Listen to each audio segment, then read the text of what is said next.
que sea un inmunocomprometido, bueno, que sea un drogadicto endovenoso. Esto es muy común, es una de las formas más frecuentes de ver posbacteriemia ante prácticas quirúrgicas, como la simple sacada de una muela.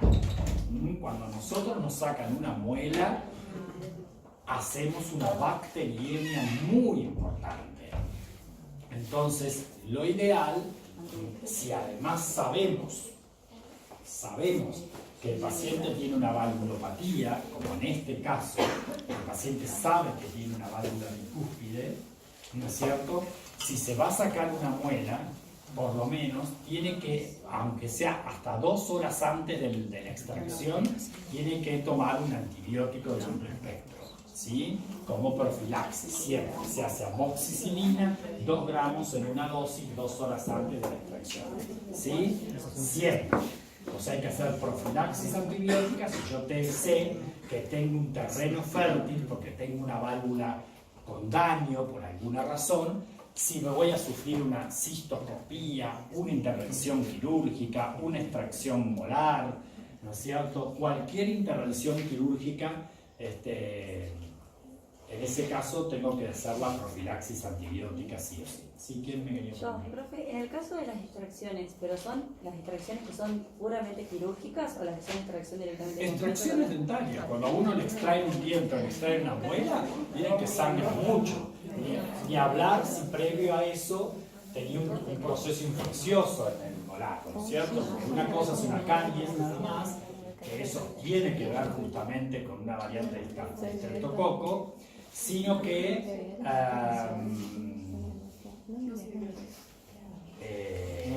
generalmente hacen abscesos acompañantes o flemones acompañando. Entonces, lo ideal es ordenar el flemón, ordenar el absceso, tratar el proceso infeccioso y después sacar el molar, ¿no es cierto? Pero bueno, si yo encima sé que tengo una valvulopatía, antes de que me saquen nada, tengo que tomar antibióticos antes. Pero que igual se los dan a todos los antibióticos, porque no sé. Sí, bueno, en general a veces el médico, porque cuando uno se saca una pieza dentaria, lo más probable es que venga siempre con infección sobreagregada. Entonces uno tiene un tratamiento antibiótico previo a la extracción. Pero yo digo, si uno se va a sacar un diente por una carie que no tiene un flemón agregado, ni un absceso agregado, ni nada, bueno, tiene que recibir. Pero más aún si uno sabe que tiene una válvula afectada. Bueno, muy bien. Bueno, entonces esto es más o menos lo que va ocurriendo, ¿no es cierto?, en la endocarditis infecciosa. Entonces acá tenemos la valva, se produce una lesión del endocardio, como ustedes saben, con agregación plaquetaria, y se forma entonces una endocarditis trombótica con formación de vegetaciones. Un trombo, como ustedes ya saben, que está constituido, ¿no? Lo que tiene es que ante situación de bacteriemia, ese trombo va a estar colonizado por esas bacterias, ¿no es cierto? El trombo, en este caso la vegetación, va a tener colonización bacteriana y ahí aparece lo que se llama la endocarditis infecciosa, que con el tiempo se la deja, obviamente un proceso infeccioso tiende a cicatrizarse, ¿no es cierto? Pero bueno, lo más probable es que uno la trate antes. Pero ese sería más o menos los pasitos hasta llegar al proceso de endocarditis. Bueno, acá vemos un ejemplo de una válvula donde tiene vegetaciones en las superficies de la misma, ¿no es cierto? Vegetaciones de una endocarditis infecciosa. Endocarditis infecciosa. Este es otro ejemplo. Ven las válvulas con esas vegetaciones enormes. Esas vegetaciones muy grandes pueden ser vinculadas a veces a hongos, ¿sí? Bien, esto es la aórtica también, fíjense los orificios de salida de las arterias coronarias. Ahí tenemos también una sigmoidea, fíjense, con, ¿cómo se llama? con las vegetaciones. Ahí tenemos una gran vegetación central, ejemplos macroscópicos de vegetaciones en las válvulas. Bueno. Siempre en la cara que da dentro de del... Bueno, eso depende del tipo de vegetación. En la endocarditis infecciosa, la mayoría de las veces son milimétricas, pequeñas, de hasta 5 milímetros, y generalmente asientan sobre, depende, puede aparecer sobre la superficie auricular de la valva o sobre la superficie ventricular de la válvula, ¿sí? Las que hace generalmente simultáneamente de ambos lados son las endocarditis de Lehmann-Sachs, las endocarditis de Lehmann-Sachs, que son las endocarditis que nosotros habíamos descrito en qué enfermedad, en el lupus eritematoso sistémico. Y hay algunas endocarditis trombóticas que son estériles, no bacterianas, generalmente en pacientes debilitados, ¿no es cierto?, asociados a un trastorno de hipercoagulabilidad, ¿no es cierto?, como puede ser, por ejemplo, por cáncer de páncreas, que forma parte justamente del síndrome de Wilson, ¿sí?, o debilitados por otras razones, pues, por ejemplo, desnutridos, etc., lo que se llama endocarditis parasomática. Muy bien. Bueno, esto no sé para qué. Corte histológico de una válvula normal. Bueno, esto para que repasemos entonces. Ven que tiene un núcleo fibroso, la esponjosa, y tiene fibras elásticas, que son las negritas, que unen un poco la esponjosa y la fibrosa. Y después está pesadas por un endocardio. Para que vean más o menos la estructura normal de la válvula. Me fui para atrás. Bueno, ahora, yo desde el punto de vista anatomopatológico, el criterio de Dukes, porque para el diagnóstico de endocarditis infecciosa vamos a aplicar los criterios de Dukes. Los criterios de Dukes pueden ser criterios anatomopatológicos o criterios básicamente clínicos. Los anatomopatológicos pocas veces se aplican porque no es lo más común que recibamos válvulas, ¿no es cierto?, para hacer el estudio histológico. Hace 2 o 3 semanas recibí yo una, pero no es lo más común, ¿sí? Que en realidad era un paciente que tenía una válvula afectada, hizo una endocarditis, le resecaron la válvula y le pusieron una prótesis. Entonces me mandaron la válvula en esa ocasión, ¿sí? Pero no es lo más común. Pero desde el punto de vista anatomopatológico, ¿no es cierto?, más allá de observar macroscópicamente las vegetaciones, en la histología tengo que ver esto, o sea, tengo que ver el trombo. Ustedes saben que el trombo está formado por leucocitos, plaquetas y fibrina, ¿no es cierto? Pero lo más importante es que vean estas colonias de bacterias depositadas en el mismo, que al microscopio se ven con HIE de color basófilo, ¿no es cierto?, así azules, las colonias bacterianas, o sea que hay colonización bacteriana. Cuando yo veo un trombo colonizado, eso tiene que ver con una vegetación de una endocarditis infecciosa, ¿sí? No es lo más común, pero bueno, se los muestro porque así se vería histológicamente. Lo más importante son los criterios. Bueno, acá vemos otro ejemplo. Ven que tiene mucho infiltrado inflamatorio a predominio polimorfo nuclear y esas colonias bacterianas importantes que se ven claramente. No puedo decir yo con esto qué bacteria es. Simplemente digo yo que la vegetación o el trombo está colonizado por colonias bacterianas, ¿sí? O sea, vegetación de endocarditis infecciosa. Este es uno de los criterios anatomopatológicos para el diagnóstico, pero repito, ya para esta altura, ¿no es cierto?, el paciente ya tiene hecho el diagnóstico de endocarditis infecciosa. O sea, nadie va a sacarle una válvula para hacer el diagnóstico. El diagnóstico se hace a través de los criterios de Dukes clínicos.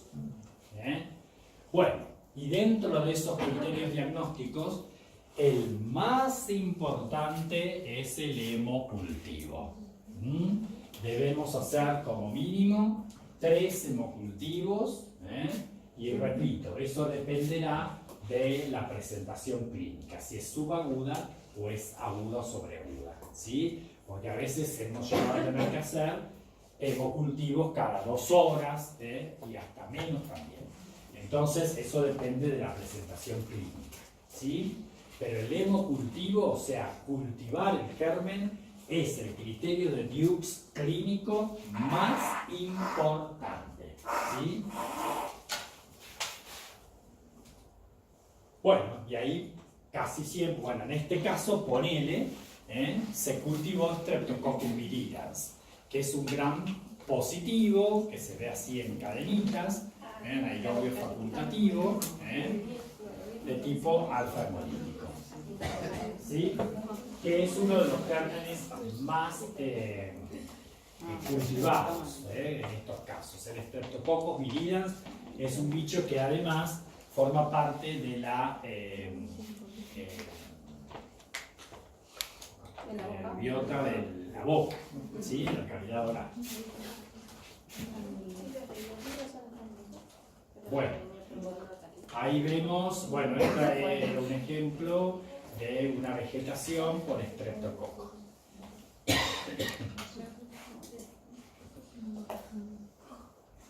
Bueno, encontrar los viridans, profe. ¿Cómo? ¿Es común los viridans? ¿Son comunes? Sí, sí, es el más común, de hecho. Dentro de los Streptococcus es el más común. El Streptococcus viridans. Nosotros cuando lo estudiamos en micro como que ni leímos. Como los Sí, pero era de bichos las infecciones de muela. los bichos más... Sí, dentro de los Streptococcus que dijimos que eran los gérmenes más comunes, ¿no es cierto? El Streptococcus viridans es uno de los más comunes de los Streptococcus que se aíslan. Es muy común, el Streptococcus viridans, cuando te saca una muela, es el primero que viaja por sangre, ¿sí? Bueno, porque normalmente forma parte de la flora, de la biota, ¿no? Claro, los estreptococos, que bueno, en este caso, ojo, porque el paciente tenía una lesión previa, ¿no es cierto? Y el cultivo tiene que ver con un gram positivo que no es tan virulento. O es virulento, pero más o menos, no es el más virulento. Los más virulentos son los estáfilos.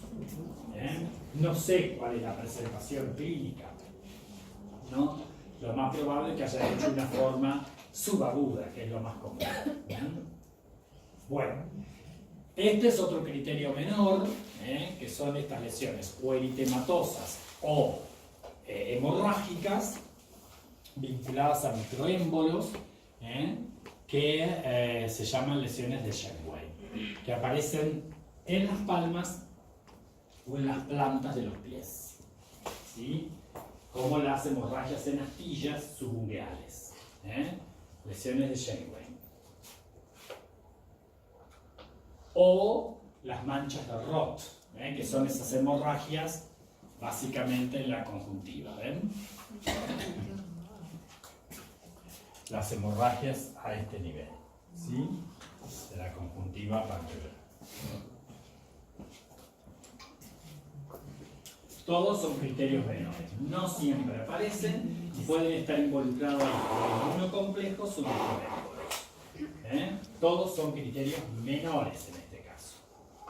O estos nódulos que suelen aparecer, ¿no es cierto?, en los dedos en especial. Acá la foto lo muestra, bueno, sobre más o menos el dedo gordo también, o el pulgar, la base del pulgar. Esos nódulos que son los nódulos de Osler. Todos criterios menores, criterios menores.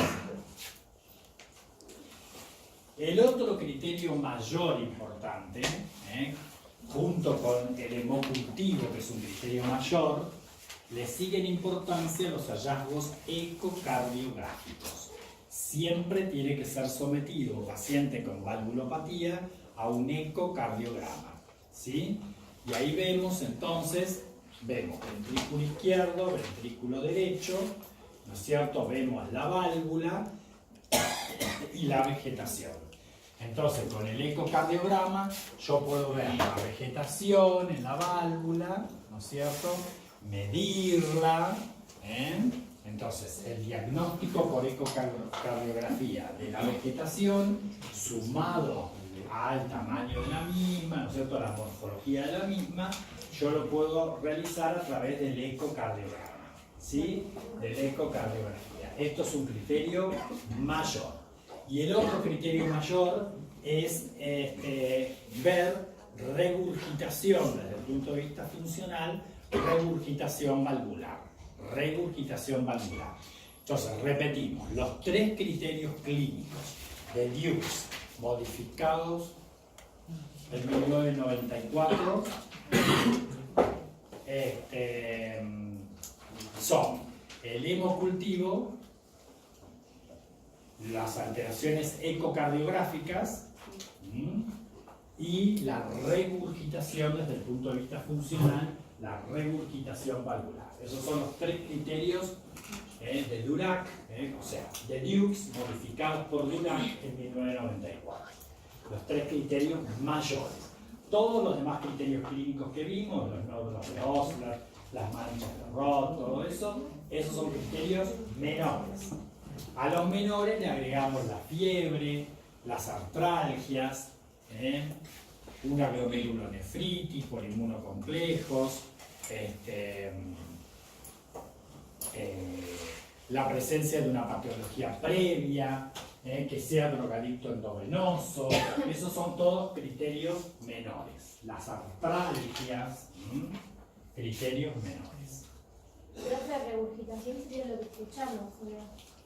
Claro, porque ustedes van a escuchar un soplo de regurgitación probablemente, o va a haber insuficiencia de esa válvula cuando se instalen se va a agregar una insuficiencia de la válvula cuando se instalen las vegetaciones. No puede ser estenosis.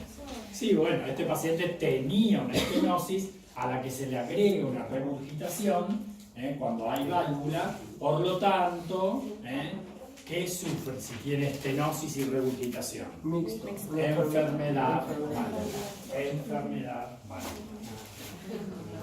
Pero eso se fue agregando después. Comenzó con una patología que le generaba una estenosis y cuando se complicó con endocarditis terminó con enfermedad valvular.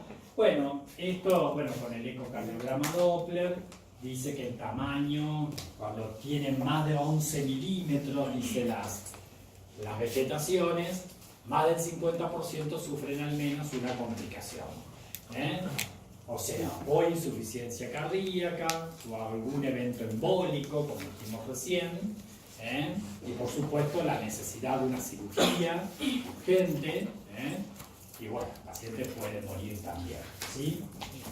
Recordemos siempre que yo digo vegetación es un trombo, entonces la probabilidad que se desencadenen émbolos existe, ¿no es cierto? Y los émbolos en este caso van contaminados por bacterias, entonces los infartos que producen en el cerebro, en el riñón o en donde sea, el infarto que produce es de tipo séptico o blando, blando, infartos blandos o sépticos.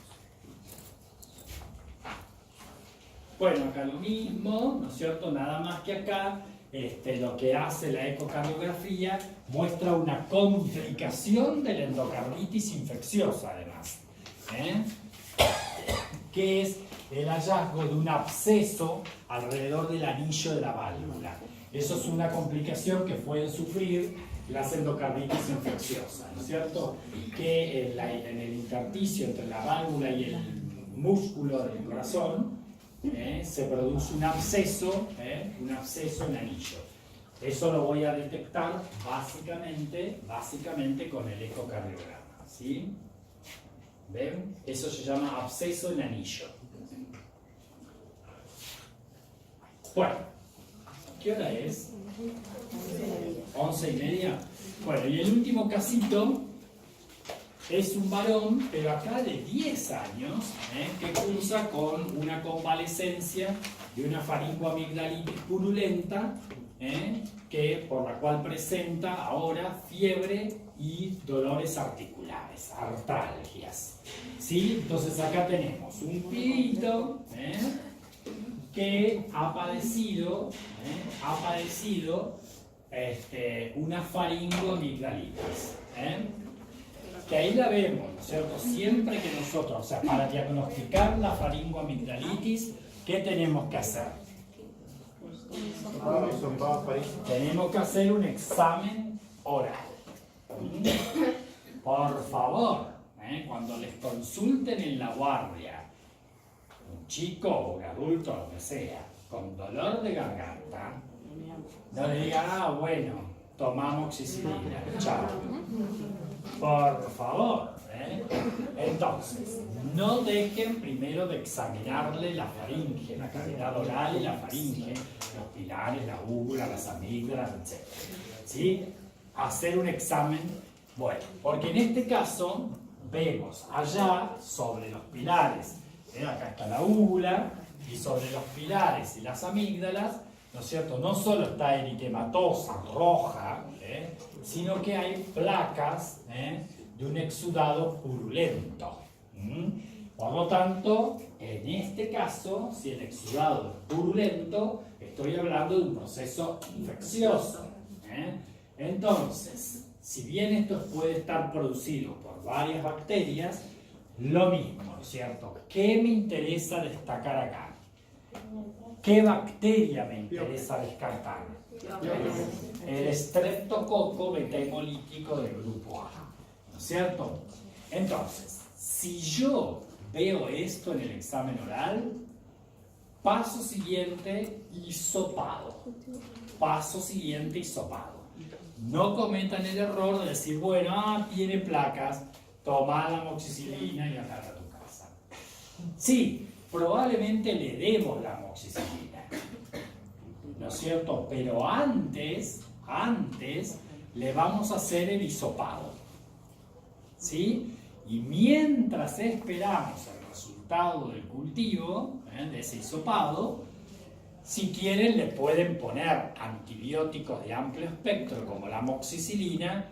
¿Por qué? Porque yo sé que la gran mayoría de las bacterias que producen faringoamigdalitis, la amoxicilina les pega. Entonces lo más probable es que se alivie su clínica, su sintomatología, ¿no es cierto? Y le pegue al bicho. Está bien. Pero es importante que yo sepa exactamente cuál es el bicho, porque podrían ser otros bichos. El que a mí me importa acá, a destacar, es el Streptococcus beta-hemolítico del grupo A. ¿Por qué? Por la fiebre reumática. Bueno, porque yo sé que ese germen en particular puede generar, ¿no es cierto?, en los pacientes que hacen faringoamigdalitis a repetición, dos trastornos inflamatorios, ¿no es cierto?, dos trastornos inflamatorios no supurativos, como son la fiebre reumática y la glomerulonefritis post-streptocóxica, que es una glomerulonefritis básicamente difusa y aguda. Entonces, esas serían las dos consecuencias a tener días después, hasta semanas después, de un proceso vinculado a ese germen en particular. Entonces, guay, porque si después el hisopado me da como resultado que es un estreptococo, yo lo tengo que controlar a ese paciente, ¿no es cierto? Porque para ver si hace o no hace esas complicaciones no supurativas. ¿Sí? Muy bien. Bueno, acá está el cultivo Streptococcus beta-hemolítico del grupo A, ¿cierto? Así se cultiva y así vemos las cadenitas del estreptococo, por eso se llama estreptococo, porque se ven como cadenitas de las bacterias. Entonces, este chiquito tiene un estreptococo. Bueno, por supuesto, contra el estreptococo se van a formar anticuerpos, especialmente la antiestreptolicina A, el ASTO, y si no, se pueden formar anticuerpos contra la aranesa B. Bien, anticuerpos que luego persisten Entonces, si este chiquito desarrolla fiebre reumática, lo más probable es que cuando vayamos a buscar, ¿no es cierto?, nosotros la faringoamigdalitis ya no exista más. Pero si buscamos los anticuerpos, ¿no es cierto?, vamos a encontrar anticuerpos antistreptolicina O.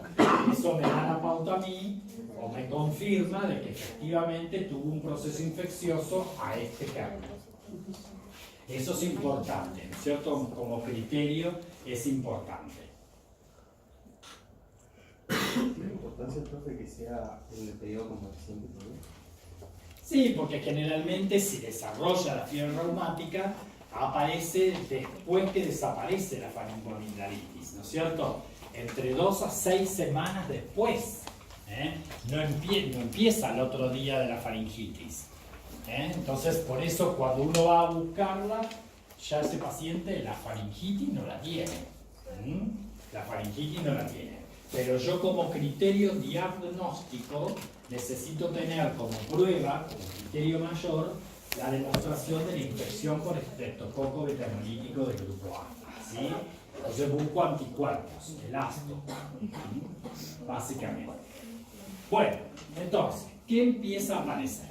Bueno, a este chiquito le aparecen unos nódulos en el área extensora del antebrazo, como vemos ahí. Hay un nódulo que es un nódulo de tipo subcutáneo. Recordemos que en patología de la piel, un nódulo es una lesión elemental de la piel cuya lesión involucra la dermis o la hipodermis. Nódulos, especialmente en la superficie extensora de los miembros, especialmente antebrazo. Bueno, con los días se le agrega, auscultamos un frote pericárdico, seguramente tiene cierto dolor precordial, puede tener, ¿no es cierto?, con ruidos apagados, y esto generalmente, especialmente el frote con ruidos apagados y cierto dolor precordial, me está diciendo de que existe una afección pericárdica. La forma de pericarditis, ¿no es cierto?, es la que vimos alguna vez en un corazón cuando vimos inflamación aguda, que acá la tenemos, que es una pericarditis aguda, con un exudado de tipo fibrinoso. La típica o característica pericarditis en pan y mantequilla. ¿Sí? Pericarditis serofibrinosa o fibrinosa. ¿Sí? O sea que hay afección pericárdica sobreagregada. Ahí la vemos con más detalle, el exudado fibrinoso en el pericardio visceral en este caso, porque estamos ahí más o menos en la punta del corazón y las flechas marcan ese exudado, que es una superficie como rugosa, que tiene leucocitos con fibrina. ¿Se acuerdan cuando vimos un preparado de pericarditis en vías de evolución, cuando vimos inflamación aguda, con la fibrina y el exudado, la respuesta inflamatoria aguda? Así se ve, bueno, acá tienen la pericarditis fibrinosa, donde vemos, bueno, esto es el miocardio y esto es la hoja visceral del pericardio, o sea, el epicardio. Y acá vemos las células inflamatorias con la fibrina abundante, con esa malla de fibrina abundante, que puede ser fibrilar o globular. Pericarditis serofibrinosa o fibrinosa, que puede organizarse. Cuanto más fibrina, mayor posibilidad de organización. Entonces, ¿qué diagnóstico sugiere? Si el paciente tuvo una faringitis al estreptococo beta-hemolítico del grupo A, tiene fiebre, tiene artritis, tiene nódulos subcutáneos, e hizo una pericarditis serofibrinosa, con frote, ruidos cardíacos, bueno, ya ahí tenemos una serie de criterios. Así como recién nombramos los criterios de Dukes, modificados por ¿Cómo dije? ¿Eh? de 24. Bueno, los modificados en 1994. Así como están los criterios de Hughes para el diagnóstico de la endocarditis infecciosa, están los criterios de Jones para el diagnóstico de la fiebre reumática. ¿Sí? Los criterios de Jones son los criterios clínicos que tenemos que tener en cuenta. Para esto yo debo tener 2 criterios mayores y 1 menor. O mejor dicho, tengo que tener positividad de anticuerpos para estreptococos y 2 criterios mayores. Con eso me sirve para el diagnóstico. O tengo que tener un criterio mayor y 3 menores. ¿Sí? Son distintas formas. Pero me aplico los criterios de Jones. ¿Cómo era el primero? O tengo 2 criterios mayores con positividad para estreptococo, anticuerpos contra el estreptococo, o puedo tener un criterio o 2 criterios mayores y 3 menores. En este caso tengo la positividad de anticuerpos contra el estreptococo. Eso me ayuda como criterio mayor. Los otros criterios mayores son el eritema marginado de la piel, que en este caso no lo vimos todavía. Los nódulos subcutáneos, que en este caso sí los tiene. La pancarditis, o sea, tiene afección pericárdica, endocárdica y miocárdica. La fiebre reumática puede afectar todas las capas del corazón. Acá vimos por lo menos que hasta ahora tiene afección pericárdica, ¿no? Y tiene, ¿qué me falta? La afección articular con una poliartritis migratoria. Generalmente esto se da más en el adulto, pero eso es un criterio mayor, con una poliartritis migratoria de articulaciones grandes, ¿no es cierto?, que generalmente retrogradan sin dejar secuelas. Y la corea de Sydenham, que son movimientos involuntarios. Esos son los criterios mayores de Jones. Bueno. Entonces, sugerimos por los criterios que fuimos viendo que nuestro paciente ha desarrollado fiebre reumática. La fiebre reumática es una enfermedad inmunológica, crónica, inflamatoria, aguda, inflamatoria, pero que puede terminar en una cardiopatía reumática crónica. Puede terminar en una cardiopatía reumática crónica. Acá tienen los criterios de Jones. Carditis, poliartritis, corea de Sydenham, eritema marginado y nódulos subcutáneos. Menores: artralgias, fiebre, eritro acelerada, proteína C reactiva elevada, bueno, un PR prolongado. ¿Sí? Eso es por la afección pericárdica, el PR prolongado. Entonces, evidencia de infección por estreptococo, cultivo positivo de faringe y asco. Es lo que necesitamos para hacer el diagnóstico. Entonces combinamos criterios mayores con criterios menores para hacer el diagnóstico. ¿Quedó claro?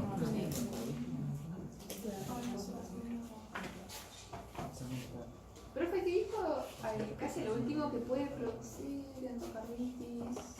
Dijo algo así. Que siempre la fiebre reumática se asocia a pancarditis, o sea, una afección peri, mio y endocárdica. Hasta ahora vimos que hizo la pericarditis, no sabemos, ¿no es cierto?, si tiene el resto. ¿Sí? Bueno, acá les muestro cómo se vería si nuestro niño tuviera, ¿no es cierto?, el eritema marginado, o eritema anular, eritema marginado. Se vería así la lesión en la piel, con bordes sobrelevados y una imagen eritematosa en la periferia y color café con leche más o menos en el centro. Eritema marginado o anular. Bueno, ahora, la cardiopatía reumática, ¿no es cierto? Sí es crónica y produce alteraciones, ¿no es cierto? Alteraciones que generan destrucción y alteraciones morfológicas de las válvulas del corazón, preferentemente, ¿sí? Preferentemente. Y ya vemos menos, pero seguramente ahora las vamos a ver para que lo vean, las alteraciones que producen, que se presentan básicamente en la forma miocárdica o endocárdica. Entonces, vemos ahí que dice que podemos encontrar nódulos de Aschoff. Los nódulos de Aschoff no son más que focos, ¿no es cierto?, de necrosis fibrinoide en el centro, rodeados por un infiltrado linfomacrofágico que luego tiende a fibrosarse. También la pericarditis fibrinosa, que ya la vimos en la fase aguda, la valvulitis con vegetaciones, que eso lo vamos a ver en un ratito, la afección endocárdica sería esa, y bueno, que se calcifiquen las válvulas posteriormente. ¿Sí? Entonces vemos afección pericárdica con pericarditis fibrinosa, endocárdica con la afección valvular, ¿sí? Y miocárdica con la miocarditis, donde se observan los nódulos de Aschoff. Eso es patognomónico de la cardiopatía reumática. Solo se ve en la cardiopatía reumática el nódulo de Aschoff. Bueno, ahí vemos porque la válvula más afectada en este caso, en la cardiopatía reumática, es la mitral y generalmente genera estenosis. Estenosis de la mitral, ¿sí? Ahí vemos una válvula mitral totalmente estenosada, fibrótica, con nódulos calcificados, ¿sí? Destruida esa válvula. Acá, a ver, imagínense ustedes, la válvula mitral estenótica, ¿no es cierto? Bueno, a veces se produce chorros de regurgitación o por aumento, ¿no es cierto?, que se necesita de la presión desde la aurícula izquierda para que la sangre pase por la válvula estenosada, ¿no es cierto?, se produce una lesión en el endocardio de la aurícula izquierda. En el endocardio de la aurícula izquierda. Acá tienen la válvula mitral, y acá tienen una lesión sobre el endocardio de la aurícula izquierda, que está en la entrada de las venas pulmonares. ¿Sí? Estas son las llamadas placas de McCallum. Las placas de McCallum es una fibrolastosis que aparece por efecto traumático del chorro a nivel de la aurícula izquierda. Acá vemos la otra válvula que también se puede afectar. Si bien la principal en el 65% de los casos es la mitral, ¿no es cierto?, le sigue en frecuencia la aórtica, con estenosis de la válvula aórtica, fibrocalcificación y estenosis de la válvula aórtica. Muy pocas veces está afectada la tricúspide, muy pocas veces, y casi nunca la pulmonar. Mitral en primer lugar. Bueno, acá tenemos un corte histológico de la miocarditis reumática, donde vemos ahí en el intersticio un infiltrado inflamatorio, básicamente constituido por linfocitos y por macrófagos, como vemos acá. Por macrófagos, linfocitos, y las células más grandes que ven acá son macrófagos, ¿sí? Nódulo de Aschoff. Los nódulos de Aschoff en el miocardio, ¿no es cierto?, se asientan especialmente sobre el tabique interventricular y comprometen la bandeleta arciforme de Poirier, que es por donde pasa el haz de His, del lado derecho del tabique interventricular, Por eso hay bueno, PR prolongado. ¿cómo? Por eso hay PR prolongado. No escucho. Por eso el segmento PR está prolongado. No, el PR dije que es por la pericarditis. Ah. Cuando esto afecta a esa zona del corazón, ¿no es cierto?, muscular, recordemos que el sistema cardionector del corazón no son más que células musculares especializadas, ¿no es cierto? Entonces, cuando esa parte del miocardio está afectada por nódulos de Aschoff, suelen aparecer arritmias. Arritmias por afección del sistema cardionector. Bueno, acá lo vemos con un poco más de detalle, el nódulo de Aschoff. Ven que tiene un centro como fibrinoide, un centro como fibrinoide, donde hay básicamente estas células que pueden aparecer multinucleadas. Cuando están multinucleadas se llaman células de Aschoff.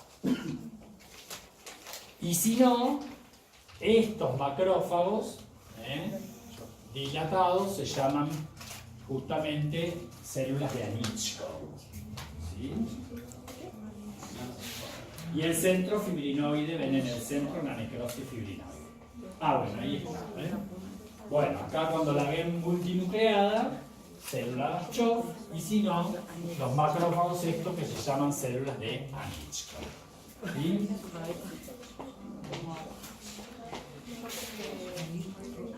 Bueno, y básicamente en cuanto a la patogenia de la fiebre reumática, fundamentalmente es una reacción, se creyó hasta ahora, que era una reacción de hipersensibilidad de tipo 2, o sea, mediada por anticuerpos, ¿no es cierto? En donde se formarían anticuerpos,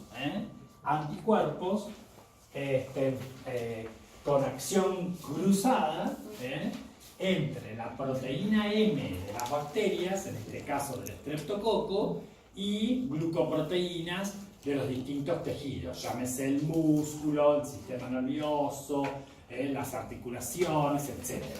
Entonces se produce una reacción cruzada, una reacción cruzada. Eso por un lado. Y hoy se piensa también que hay una respuesta de hipersensibilidad de tipo 4 mediada por linfocitos T que reaccionan básicamente contra antígenos propios del corazón, ¿sí? Contra antígenos propios. O sea que hay cierto grado de autoinmunidad. Y esto se detectó posteriormente viendo de que no todos los pacientes que hacen faringoamigdalitis post-estreptocóxicas hacen fiebre reumática. Entonces se creyó allí que había cierta susceptibilidad genética, o sea, la hace el que puede, no el que quiere, ¿sí? Entonces, el que tiene susceptibilidad genética para desarrollar este tipo de reacción autoinmune, bueno, ese va a ser el que pueda llegar a ser fiebre reumática vinculada al estreptococo, ¿sí? Como toda enfermedad autoinmune, nosotros dijimos que había un factor ambiental que generalmente es el que genera el gatillo de la respuesta inflamatoria, pero también hay un evento genético de base siempre, una susceptibilidad genética de base siempre, ¿cierto? Esto de la inmunoreactividad o autoinmunidad se describió mucho más tarde, ¿no es cierto? Hasta ahora nosotros siempre decíamos que era una reacción de hipersensibilidad de tipo 2 mediada por anticuerpos en una reacción cruzada, asociada a estos antígenos de el estreptococo beta hemolítico.